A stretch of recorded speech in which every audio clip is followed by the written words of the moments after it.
There we go.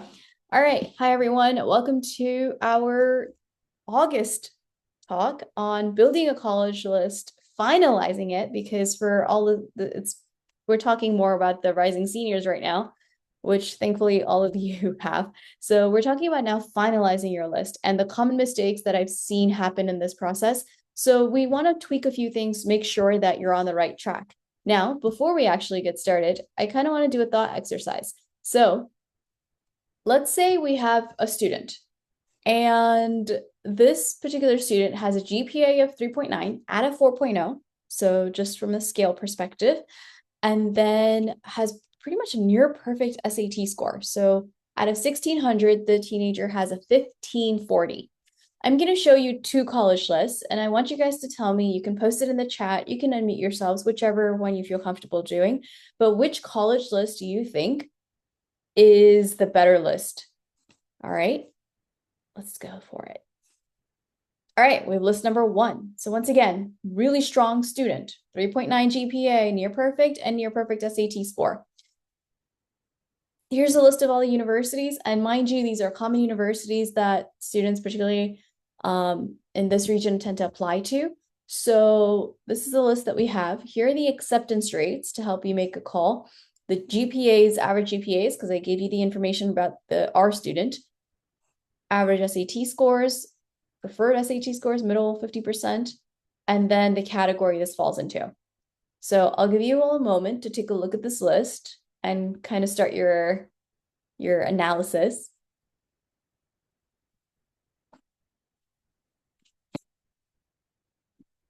Give it a couple of seconds. Okay. All right. So now I'm going to move on to the next list.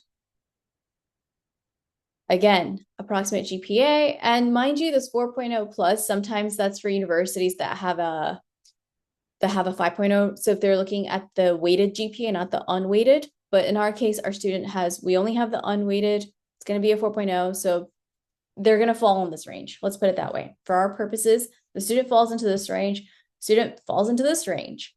All right. Here are the acceptance rates that we're looking at. And then to give you an idea, here are the categories for those universities.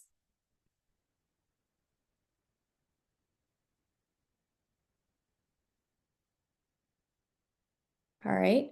So now that you've seen both lists and you take a look at this one a little longer, but any idea which list is better? Which list do we want?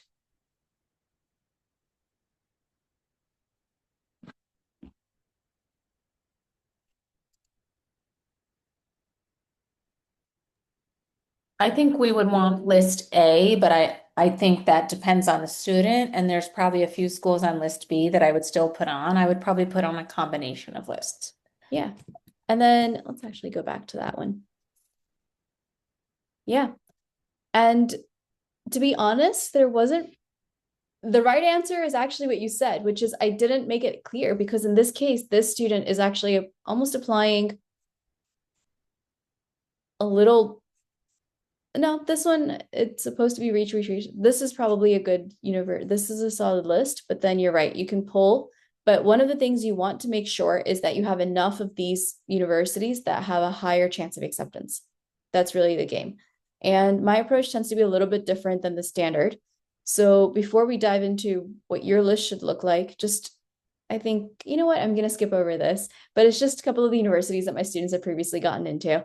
But I think all of you who are attending this presentation so far have seen me speak before or have heard me speak before. So we're already familiar with all of this. So let's just bypass it and get into why it matters to have a strong list. Number one, and I'm sure at this point you're all familiar with it, but university is getting more and more expensive.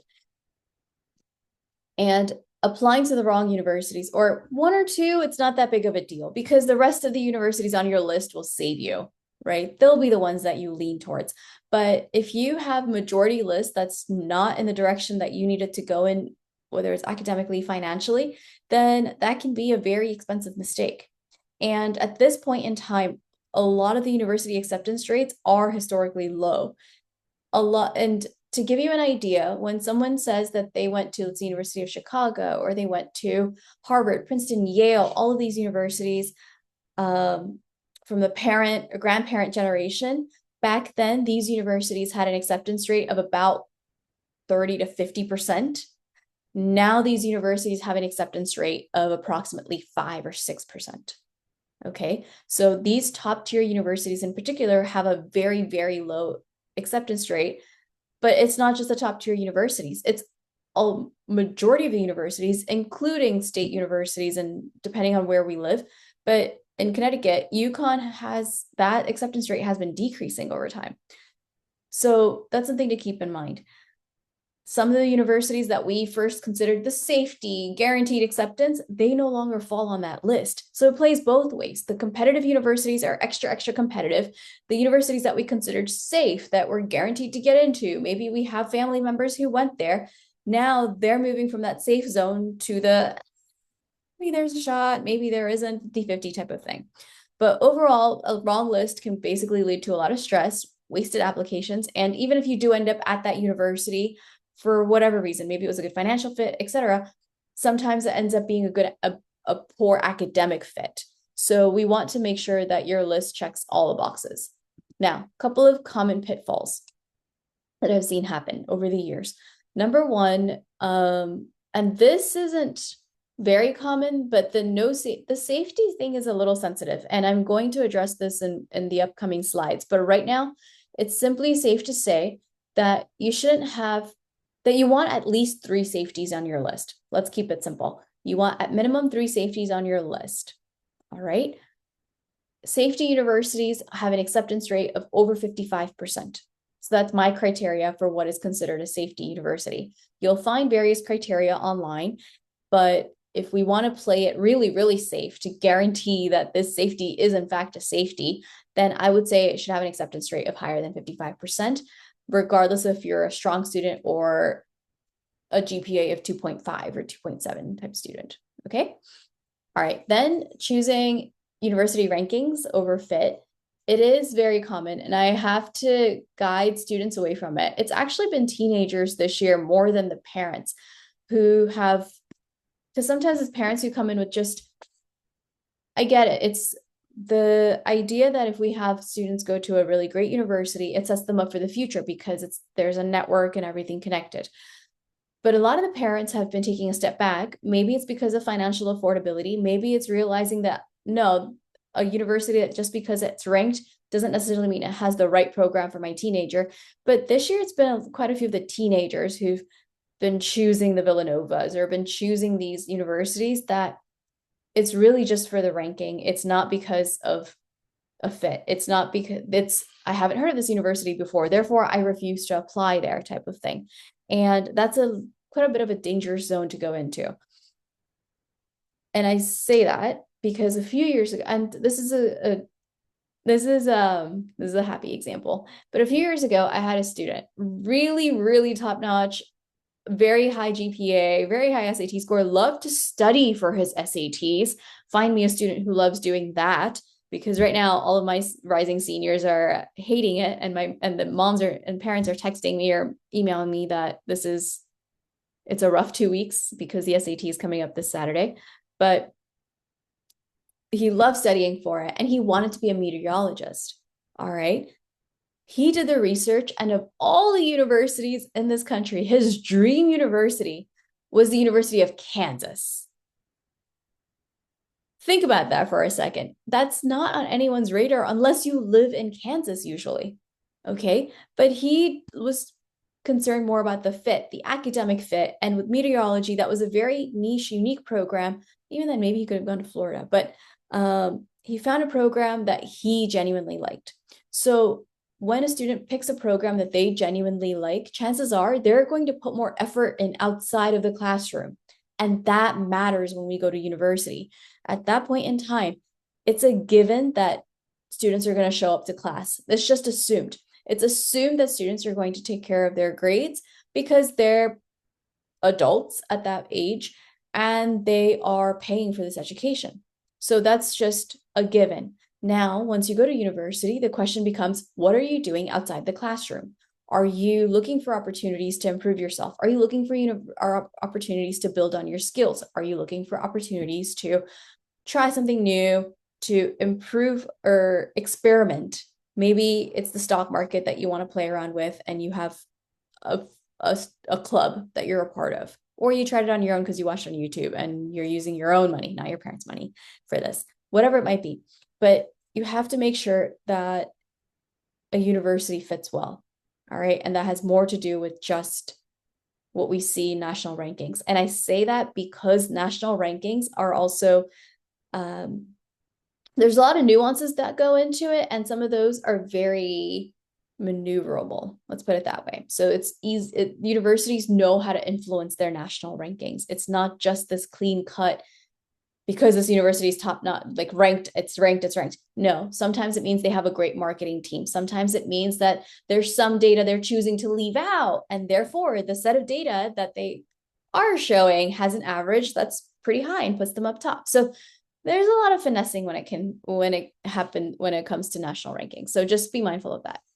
Then, of course, the financial aid aspect, it comes up. I think every family does, in fact, consider the financial aid and affordability aspect, but in the timeline, I think we consider it a little later down the line than we should. So this is the time when most families do consider it. I recommend considering it earlier on. But with this, I also, on the flip side, say sometimes it's worth applying to the university because you don't know what you'll receive from them in aid. So the financial aid is like a big bit of a shaky ground, but I have a recommendation on how to fix that too.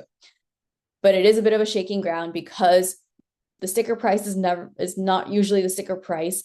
And if it is the sticker price, sometimes you get scholarships for it, sometimes you get loans for it, and sometimes it's just too expensive and you have to let it go. But I have a little caveat for that one coming up. This one happened last year. And it happened last year, I believe, because the affirmative action was canceled. So I think that's why, but a lot of students were applying to 15 universities, 20 universities. I heard 25 to 30 universities, which that's burnout. You have to write supplemental essays for this. You have to make sure all your documents get to these universities, track your application status, all this, you have to stay on top of it.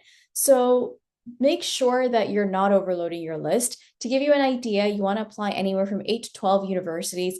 And that too just depends on the game that you're playing based on the numbers that you have. Like we saw the two lists in the beginning. Technically, a student with that top-notch GPA and SAT score could apply to list A or list B, but it really depends on how much of a risk you want to take. Okay, but bottom line, 8 to 12 universities, how you disperse is up to you, but you don't want to get to that 20 applications or more status. And finally, not factoring in academic or major fit. I once had a student who came to me for her college essay. Now, she came in with her college list completed. So she had a college list for us to start with, which means I kind of looked at her and figured, oh, cool, she did the homework. She must have, because when somebody comes to me with the list, I used to assume that it's been well researched. They looked into the academics, they matched the vibe of the campus, etc. And now they have the list they're presenting to me. So I just need to help you with the college essay and the supplementals. So we get down to work. Now, because you have rising seniors, I'm sure you're seeing that one of the common topics, the supplemental questions that comes up is why us? Why do you want to attend our university? And that's where I ask the students, hey, so by the way, why did you put this university on your list? What did you like about it?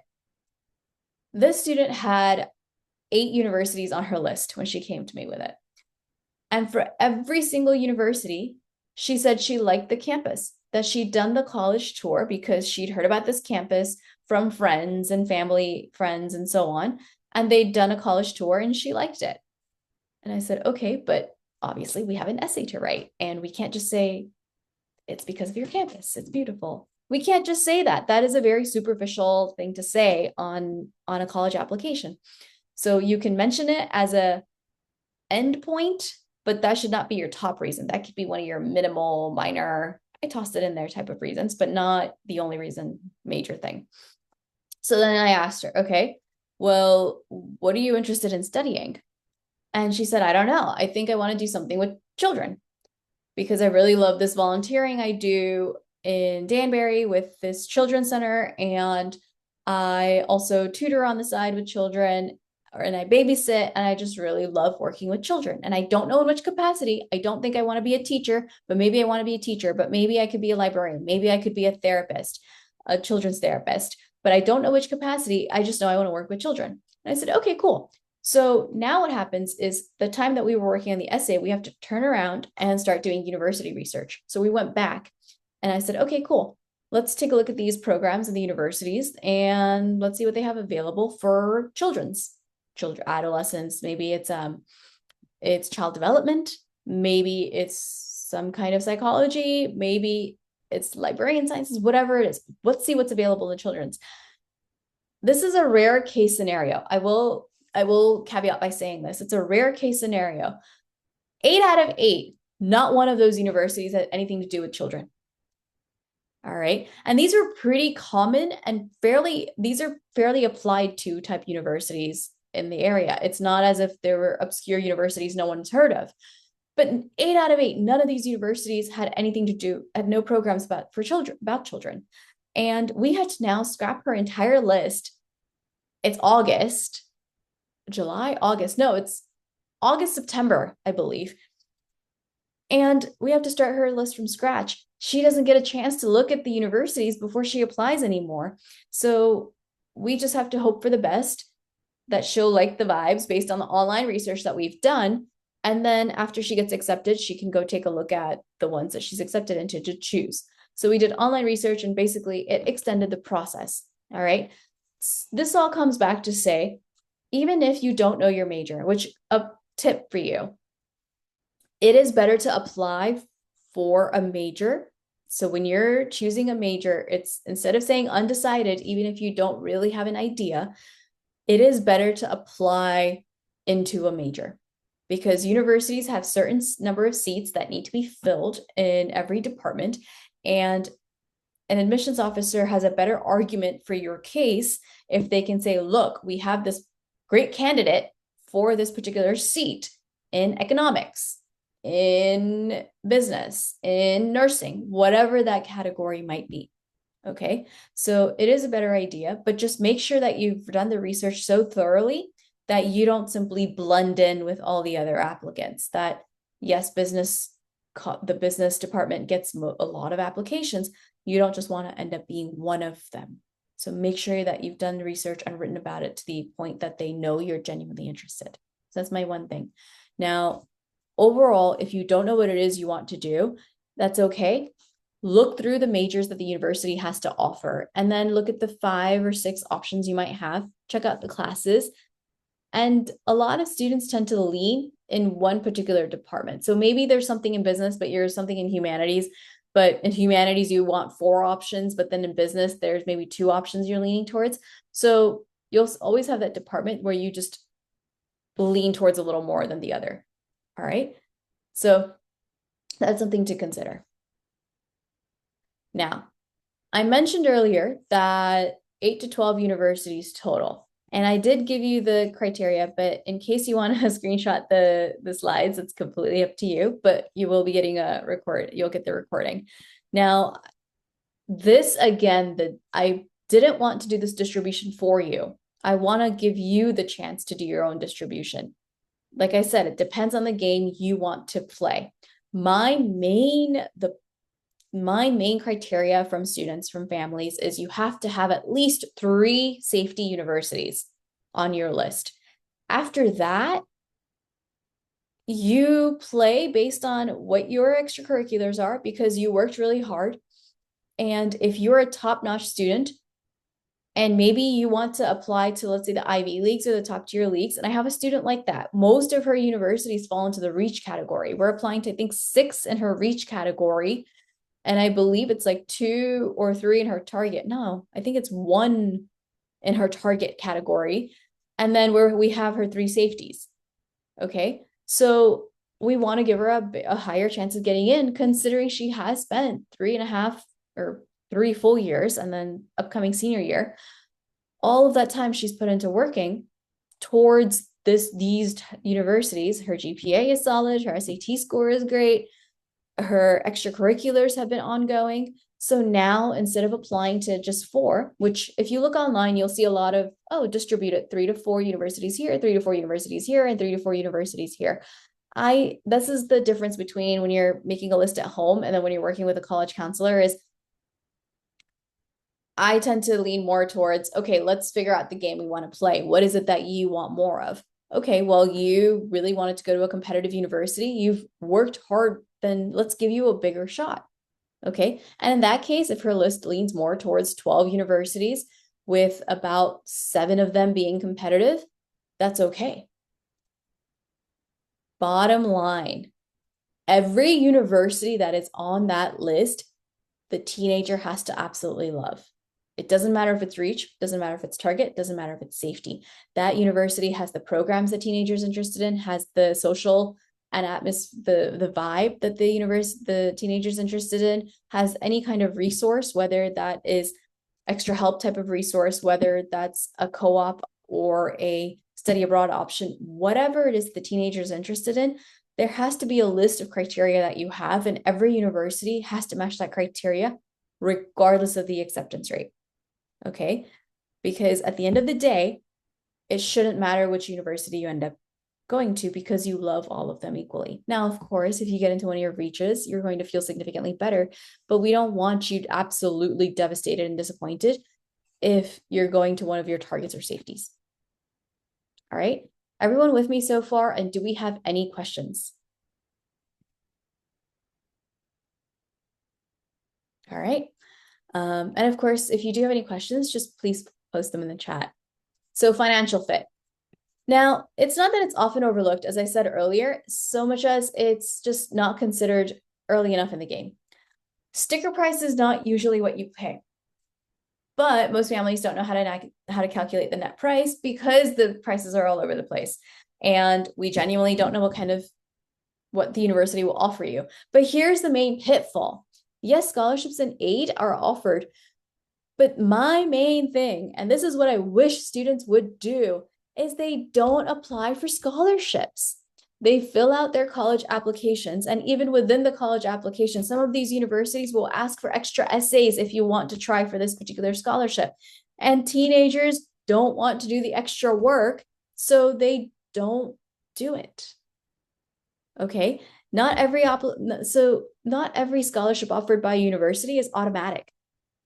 There are some where the university will ask you, hey, would you like to be considered for this? And if so, here's this extra essay of more information we would like to know about you, about your extracurricular activity, about whatever experience you might have had related to this particular scholarship topic. Please share. And a lot of students want to do the bare minimum because they're just trying to check all the boxes. They're either swamped with their SAT and schoolwork and whatever else is happening, or it was just not great planning. But I want to say a lot of students apply for scholarships, and that would just be a big lie. I want to help students apply for scholarships. By the time we get to that phase, they're burnt out, they're done, or they just don't want to deal with it anymore. And a lot of teenagers don't understand what it means, what loans mean. They don't understand that they'll have to pay that money back, or that what does it really mean to pay for university? Where does that come from? There's just not enough of an understanding of finances for them to take this seriously. It turns into my parents will figure this out or will figure this out regardless.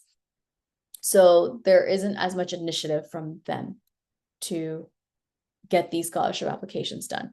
And there's private scholarships from, let's say, T-Mobile, Discover Card, Home Depot, all of that. And you might have heard me present on something like that at a previous time. But there's all of those private scholarships. But even from the universities, if money's out there, it's just students are not applying. So I wanted to make that note so that you can now take, hopefully have time to take initiative on this and ensure that your teenagers get it done. All right. Then the next thing is beyond the academic. So the fit factor. Now, we have some of the basics that you've considered already, the majors and campus, the academic offerings. You might have considered the from college tours, you might have seen the campuses, got a feel for the size of it. What does that feel? Is it cozy? Is it comfortable? Everyone's going to know each other? Or is it a large campus where you see something new every day and there are all kinds of different people to interact with? So you run into variety. You've seen that. You've filtered that. You've done the location. How far do we want from home? Do we want a big campus in the middle of nowhere, which is usually where the big campuses are, in the middle of nowhere? Or would we want a city campus, Boston versus New York versus DC versus just going to Florida somewhere, or Texas, California? You've thought about this. You've probably considered the cost part. Which another thing about financial aid, if you want to get an estimate as to what you'll receive from the federal government, I recommend going to FAFSA's website. So if you just type in FAFSA or what is it? FAFSA, studentaid.gov, visit the website, and there, one of the tabs has an estimated calculator, financial aid simulator or something. Basically, it takes 5 to 10 minutes to complete, enter in the most recent tax returns information, and you'll get a breakdown of what your potential financial aid package could look like. So this is before you actually fill out the real form. You can plan out your finances by just learning in advance what you might receive. Extra, and that's just from the federal government. You don't know what you'll get from the university. Okay.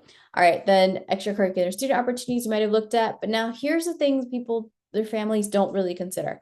I have a lot of students who struggle with executive functioning or ADD, ADHD. They just need the extra support. Check out the academic centers. And the academic centers at most universities are free. They tend to have executive functioning coaches. And it's not just executive functioning coaches. So even if you don't struggle with executive functioning, they have study skills coaches. That's available to everyone. Once you go from high school to college, the expectations, the academic load increases. Not only do you now have to do, you have your 4 subjects, but you're expected to do about a chapter to a chapter and a half worth of work per class. And most students don't know how their brain wiring works, how they take in information. So looking at all of these books and or watching the video lectures or whatever it might be tends to be overwhelming.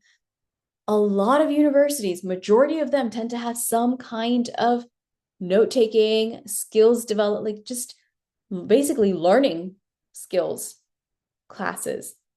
All right, those are free for some of them. Some there's a actual class you have to take. A lot of them you just go to the academic center, schedule the appointment, and the coaches will basically take in what you have and what you've done previously, and then kind of guide you to options and see what approach works best for you. But you get to upgrade your study skills. So look into something like that. If you happen to have a 504 plan, yes, you have the academic center available with the executive functioning, but you also have the option of having AI that can take notes for you. I think it was 3 weeks ago or 4 weeks ago. There was like a 2-week period where all I did was spend a lot of time on the phone, talking to different universities, talking to their disabilities departments to see what was available. And with AI, now what they've done is a lot of universities used to have peer-to-peer note share. So let's say we were all in the same class and someone had ADD, ADHD, anxiety, depression, whatever it might be that qualified them to receive my notes if I signed up to give my notes to the department. But they will receive my notes. But the limitation of that is these are my notes. They're from my internal wiring. So you may not actually understand it. So the disabilities departments or the extra resources departments, they discovered that this isn't working as well because student B doesn't understand student A's notes. So a lot of them have invested in Genio AI or Otter AI to help students who qualify just record their notes. And not only is it record notes, some of these apps they'll record the notes, they'll summarize the key points, they'll create quiz questions for you so that you can quiz yourself, figure out what's important, what's not important, and they'll prioritize. They're really neat apps. Because I checked it out after I talked to some of these universities, and it's usually the 2 apps amongst all the universities. So that was interesting that out of all the AIs, majority of the universities have basically been kind of congregating to these 2. But that's something that's out there. Hey Priyanka, can I ask Yes. something about the 504 plan? Mhm. If you have any information, my daughter has one now, and every year, right now in high school, like we'll meet in December to talk about like does she still need it, and she keeps qualifying for it. If I recall, it does follow you through college. Do you know, one, do you have to get reassessed when you're in college? And is Yes. that every year? No, it's not every year. So you do have to get reassessed. In fact, if you are planning to roll over the 504, I guess, continue with the 504 plan, let's put it that way, then next summer. So because we have all rising seniors right now, May 1st, you have your national decision day. So May 1st is when you as the parents are paying that $200 or $500 deposit to reserve your teenager's spot at that university. Once that is done, you absolutely need to reach out to the university's disabilities department and just get this paperwork process started because it can take months. And this is one of the things I was talking about with them.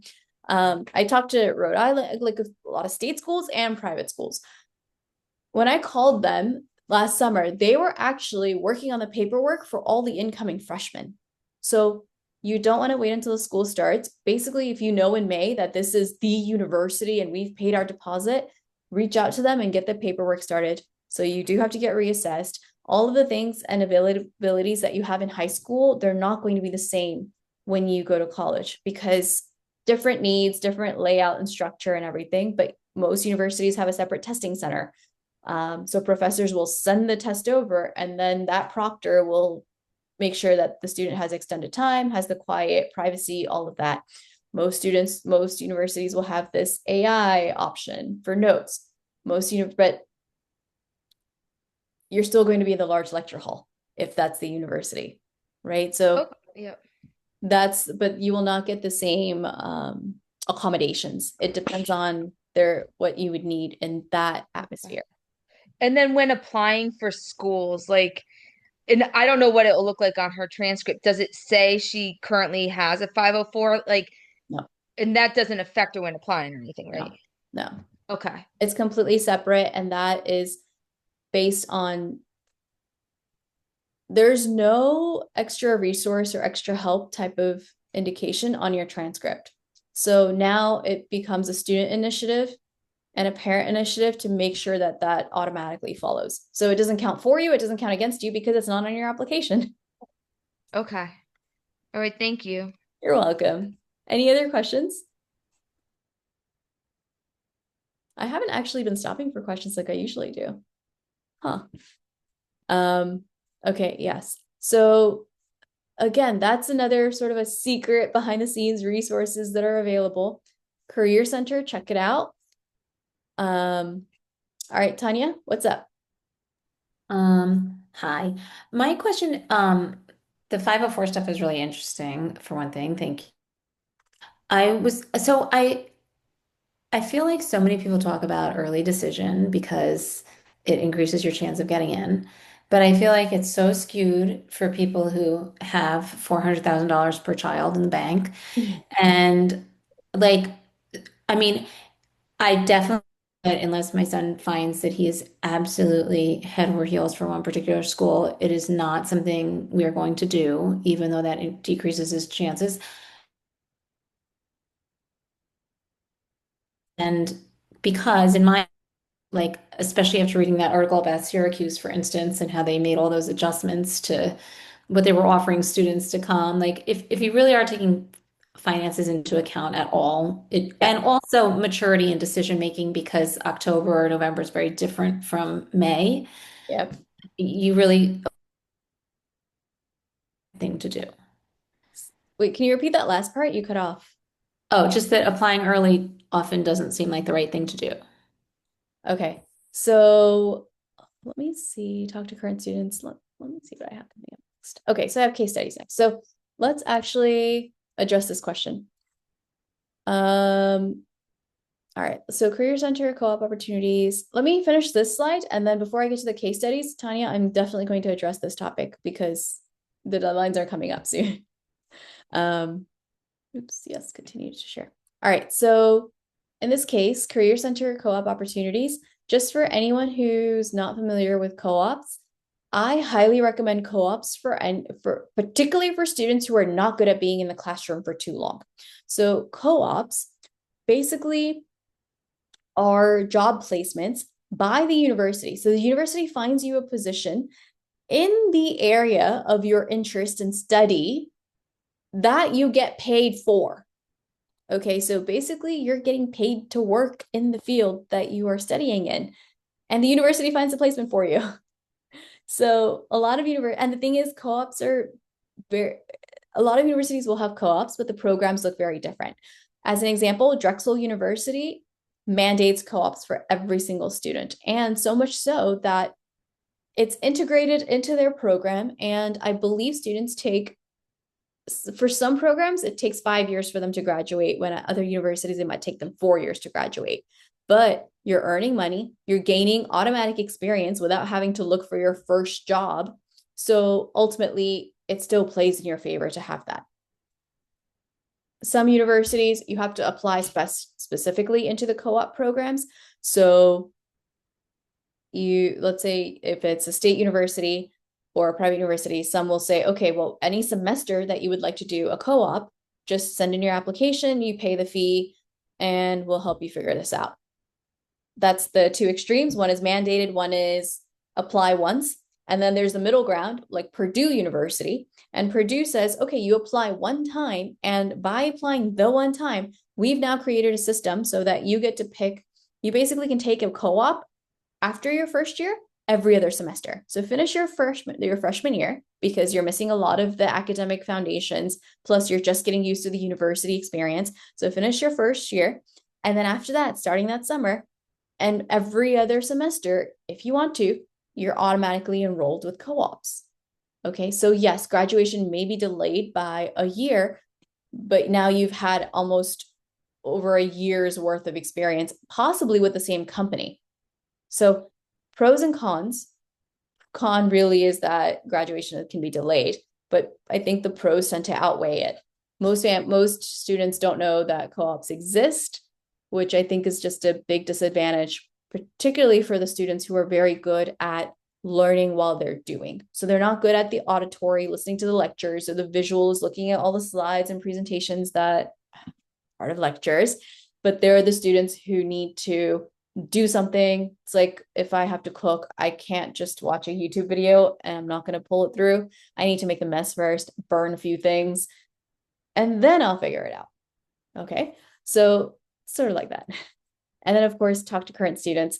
That on a college tour, I highly recommend that teenagers do this, not the parents. Sometimes it's kind of weird when the parents do this, but I know some teenagers tend to be very shy. See if they can talk to students who are at the Starbucks on campus, at the food courts, just working in that food service area, or at the bookstore on campus. That way, it's easier to start that conversation because there's some common platform, right? You're ordering your smoothie, you're ordering your Starbucks, whatever drink it might be, and then you can ask them how they feel about this university. That's important because they're the ones who have a current pulse on everything going on. They're the ones who know, okay, yes, registering for classes really sucks. Or, oh no, it's super easy. And on top of that, we have this really cool tradition that I didn't know about before until I came to this university. So you find out a lot of information by talking to current students. All right, now let's actually see. Okay, I'll address the early decision. Actually, I want to make sure I address the question, and maybe I'll do it when we get to the timeline, but I will get to it. So, any questions on anything I've talked about so far? Before I talk to you, you know what? For the sake of time, I'm going to skip over story number 1, but I think story number 2 is a fun one. Anyone have a athletic recruit? Yes, I'm glad you're bringing up sports because I was just asking Tanya if her kid was going to do sports too. So yes, Okay. possible swimmer. Okay. It's always fun when everybody knows each other. Yeah. Well, Sorry, Lisa. actually, Maybe I know you. I don't know, but I definitely know Tanya. okay. You know what though? This is what makes it hard for me to pick the stories, because I have to make them so unique that I'm like, they can't know this person, to just protect the anonymity. But so you don't know this person. Okay. Um, but so I had a student. She came to me. Okay, so the first time, and it's always like this, that the parents are the ones who make initial contact. That moms generally will reach out and say, "Hey, my teenager's working on her application. Can we please just get something going, get a few hours in, etc." First conversation happened in July. And then the teenager disappeared. Just we met her, and she was and I should caveat by saying this is a very responsible child, just on top of all her work. So something, either she got busy with her sailing, her sport, um, or just something happened. And I had no idea. I didn't know enough. All I knew is that this is somebody who is on top of her work. She's not just avoiding my text messages. And yes, I have teenagers who do that. And then I have to message the moms, and then the moms basically message back. It turns into a, yeah, they don't want to do their work and I'm pushing, and how can you push type of thing. But this wasn't like that. And then she comes in September. Now, because everyone here is a parent of a rising senior, you know how this timeline is working, and you know the pressure that's building just within your own household, within this applications process. But she comes back in September, and sure enough, there had been some family things happening, and there had been her sailing, just so much happening. But now here's the thing. She didn't have a college list at all. She didn't have a college essay at all. She had nothing. She was not being recruited. So why am I calling her a sailing recruit? Because we got talking, because every time we do this kind of college search, I want to know everything about you. Whatever you think is useless, it doesn't matter if you think telling me about your baking is not going to be helpful. You never know. So we were just talking, and she's like, I really, I love my sailing and I wish I could just do it in college. Okay, let me tell you a little bit about the athletic admissions usual process. If you're applying for a D1, even D2, sometimes D3, depending on the university and how proactive they are about the D3 sports, but definitely for D1, D2, a lot of handshake agreements happen around October 1st, which is when the teenager just roughly knows that if the coaches have their GPAs, SAT scores, transcripts, they've passed them forward. And obviously coaches have looked at their stats, performances, everything that's necessary. And then their handshake agreement basically means, okay, cool. If you apply, like, you're basically in, but we just need you to, for formality purposes and for records, send in your actual application. So that's usually the timeline. And then November 1st is when the early decision, that's usually why you have a lot of athletes who apply for November 1st, but that's because they've pretty much usually been recruited by then. Now this is a teenager who has nothing done, and I can't really blame her for it, because this is someone who's been on top of her stuff, but a lot of times the information's not available. There's no one really there to say, hey, this is when you should be starting X, Y, and Z. This is when you should be doing da da da da. And some of these lesser known sports they don't get the information on time. Okay. So now we're sitting there. She and I, as we do her college search, she's like, and I know nothing about sailing. I have to emphasize that. Every year, my students try to explain sports to me. And sometimes I learn about soccer and what a midfielder does. And then it's like my brain just hits delete once that student's application's over. And I forget what soccer is, except for a sport, all over again. Same thing with hockey and tennis and running country, like cross country and track and all. I just forget. I don't know what it is about sports in my head, but it doesn't vibe. So I know nothing about sailing. I've never had a sailing student really before. She's like, I can't be a river sailor. It has to be an ocean. We were on Google Maps and just mapping out different universities. But bottom line, she was able to reach out to coaches because she had the background, the stats that supported her. So we figured out the universities. Yes, it took hours on Google Maps to be like, is this downwind, upwind? Is this the direction you want to sail in? Do you want ocean, lake, river? All of this. But then we found the list of universities. She started reaching out to the coaches. Some of these coaches, ended up loving just the fact that she was on top of it. She was reaching out. She apologized for the fact that she hadn't done this before. She hadn't known about it, sending her stats. They would ask her, converse, etc. Even then, and they're getting her application done after all of that interest and everything. She was in all of that. She had her application done by November 1st. But the thing is, October 31st, in case you want to know what I did for Halloween last year, from about 3 p.m.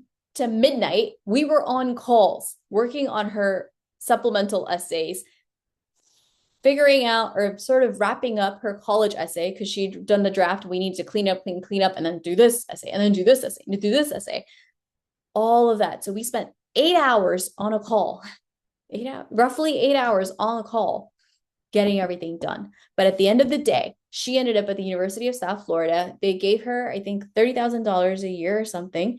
And University of Florida has an entire separate athletics housing building. They have a different food court for them because different nutrition requirements. They have different academic support services, all of that. So I gave that example not just to say, hey, we spent 8 hours on a call and we made this happen. But the main point is that even if there was a mistake that you feel happened in your college applications process right now, or if you're a recruit and you think you missed out your opportunity, there's still time to reach out, even if you haven't been following the conventional plan of starting in sophomore year and then cultivating these relationships in junior year so that by senior year, you have an idea where you want to go. Even if that gets messed up, it's okay. As long as the teenager is showing that they can be proactive.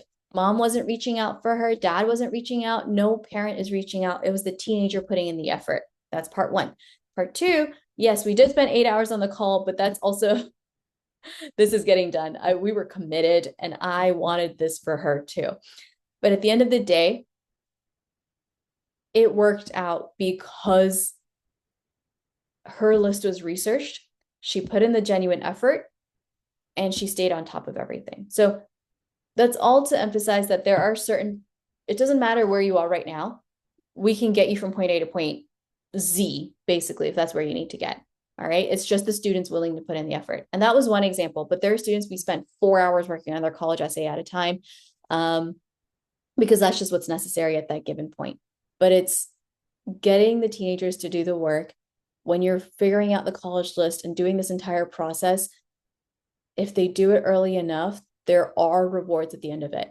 And actually, that gives me a good segue to the early decision, early action, and should we even apply thing? Because since I was just referring to the early, let's talk about this. I am a big fan of early action. Early decision is not everyone's game. And to be honest, it wasn't my game either when I was applying. Honestly, didn't know what they meant. But here's the thing. For universities that offer early action, the acceptance rates are very similar to early decision. They might be about 2% off or something, but compared to their regular acceptance rates, chances are double, roughly double. So for, what was it? I think Duke that I was looking at last year, acceptance rate for regular is 6%, and then acceptance for early action was 13%. So I don't push for early decision. I don't think that level of commitment early on is actually healthy because you don't know what information you'll learn about other universities, but also the bigger one is what kind of financial package you'll be offered by these other universities. So I'm a big fan of early action because even when you apply early, usually deadlines are November 1st, November 15th. I usually have my students submit everything by October 15th because all the other students will be applying November 1st, November 15th. We want to make sure our work and everything is in early so the admissions officers can start looking at it. Even if you find out then, or if you send your application then and you find out mid-December, let's say, some you'll find out mid-January. It doesn't matter. You don't have to commit until May 1st. Okay. Or for early action, early decision is a done deal. We're not even gonna get into that. But for early action, you have a lot of waiting time in between. anyone who's applying general or regular decision or regular application cycle is usually applying around January or February and finding out March or April. And then they have those little space in between to figure out which university they prefer. You have a longer period of time to make this call. That's part one. Part two, you can't, even if you get rejected. So most times, if you are a very strong candidate for this university, you may not get rejected. You might get deferred, which that's one of my favorite parts about early action is if you're a strong candidate, you're not going to get rejected. You may get deferred. And if you get deferred, that simply means they took your application from the early pile and they moved it over to the regular pile.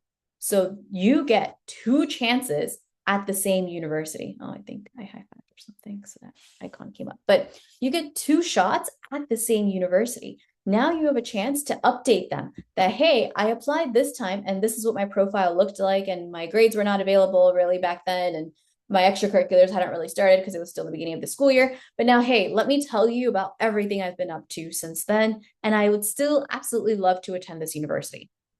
All right, so you get two shots at the same university. That's part one.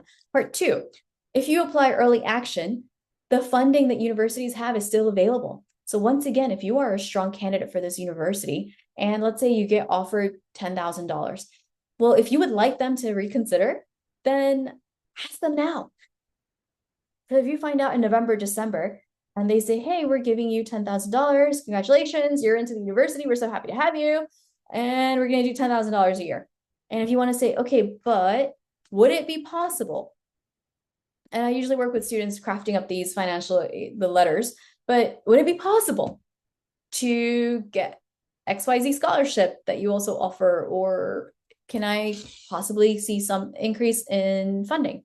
And I've had students who they've gotten 3,000 or 5,000 more, if that's what's available. And this was also last year when universities had their budget cuts due to their research fundings being cut.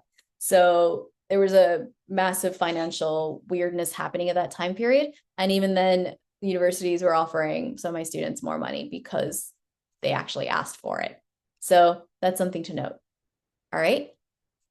Any questions on the early decision, early action thing? Hopefully, I think, Tanya, did I address your concern? Hi, yes, you did. Okay. But I did have another question. If you get the funding, if you get offered a funding package, presumably it's for all 4 years if your grades stay okay and you're in good standing, maybe. But or also like, if you don't get a great funding package, can you reapply the next year and every year thereafter? Yeah. So two things. One, when you get a funding package, it's not guaranteed it's for every year. In fact, that's one of the things I encourage families to do is read the fine print and that acceptance letter, because some of those universities will offer you funding for only the first year. And some of them will offer you funding for 4 years. But if your teenager decides to go into engineering, a lot of engineering programs are 5 years. So now you are left with that fifth year on your own to figure out. So read the fine print on this, because you never know if it's going to be a guaranteed 4 years based on whatever your grades are. Is it merit-based? Is it needs-based? That's another thing, is some are merit-based, some are needs-based. So if it's merit-based, yes, you have a GPA you need to maintain. And if it's needs-based, then you just have to make sure you're turning in your FAFSA every year so you can maintain the funding. So you do have to do a FAFSA every year. Yes, that's not a one-time event. If you want to keep your financial aid going on, then this is just the starting point. It's the kickoff. But now you have to do it for every year you would like funding.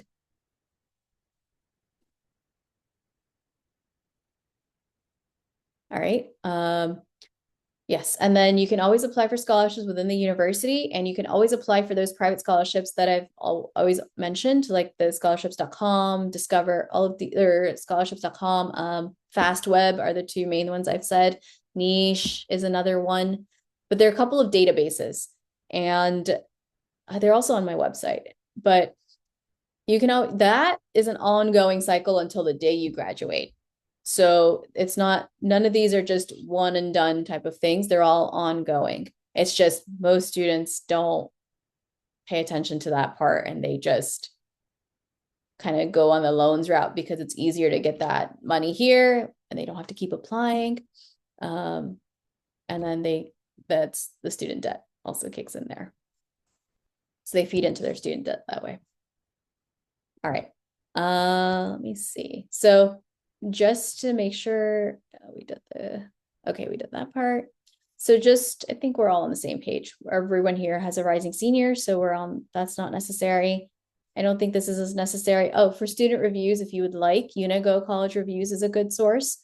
And you can read the pros and cons of each university. Some of them have very updated reviews and paragraphs.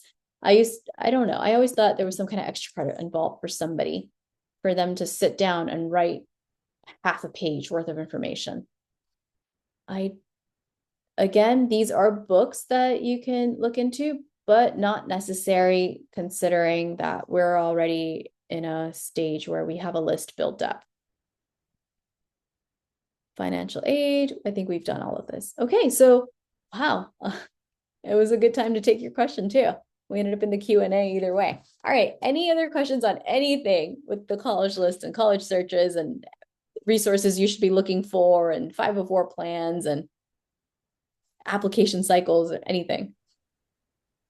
If you say you go online to any of those scholarships.com or whatever, and you apply for these scholarships, um, do schools tend to give you less money because you've received those scholarships, or do they not know about those private scholarships? How does that work?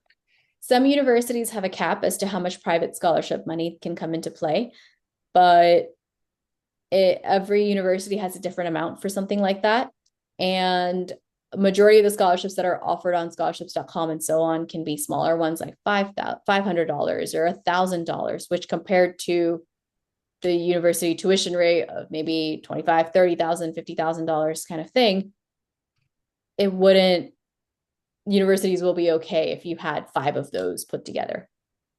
Okay. So universities will have a cutoff, okay. but it's not a small amount cutoff. You'll still be able to package quite a few of the scholarships together. Okay. And then when you were talking about the early action and maybe if you got deferred, which you get the second chance, which is great. And you mentioned how the student reached out and was like, I'm still interested. So are they just reaching out in like a letter or email saying how much they're not reapplying because that application just went into the other pile, right? Correct. They're just emailing the admissions department and giving them an update basically to add to their application or to update their application. But once you have sent off your application, you no longer have the ability to go back in and edit anything. Okay. And then they might send that email saying, with some extra info, but would they ask to have an updated transcript, like say for first quarter? Yes. And that comes directly from the school, not from the student, right? Or how would that work? Okay, so I'm not sure the first quarter. So let me actually, I see. I'm understanding what you meant. Okay, so let me actually get into that. Grades. So because we have all rising seniors, here's what's going to happen. I recommend applying October 15th, but let's say November 1st, November 15th are standard deadlines. Usually the first quarter is about to end, but the grades are not out yet, or they've just come out and now they just came out last week or 2 weeks ago, and you quickly have to get your first quarter grades in. So the application. So it's like cutting it pretty close there. Those grades go in. But even if you've applied early, whether you got in or were deferred, in January, after you're done with your midterms or mid-year grades come in, you regardless have to send in your mid-year reports to these universities. So if you've applied or you've been deferred, waiting decision, in any case, you have to send in your mid-year reports. And that actually also goes for all the regular applicants too, because those deadlines are January onward. So at that point, they're sending in mid-year reports as well. So everyone roughly, unless you've just been rejected, you're sending in mid-year reports. Teenagers have to stay on top of that. It's not going to be the university that reminds you. They'll just mark your application as incomplete, if that tends to be the case. So it's the teenagers. Then mid-year report, etc. That's done. May 1st, National Decision Day. School year ends in June.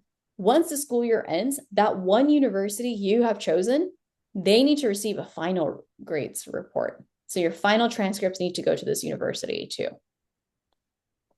So So how does that, is that the student reaching out to their guidance counselor at school saying, "Hey, I need this transcript." Okay. And that yes, would be even for the mid-year report too, right? correct. It's going to be Okay. on Score or School Links, depending on the high school you're in. The three platforms at the moment that are very common are Naviance, but Naviance sort of changed up their prices, and due to that, a lot of high schools have shifted now to Score or School Links, whichever the high school is using.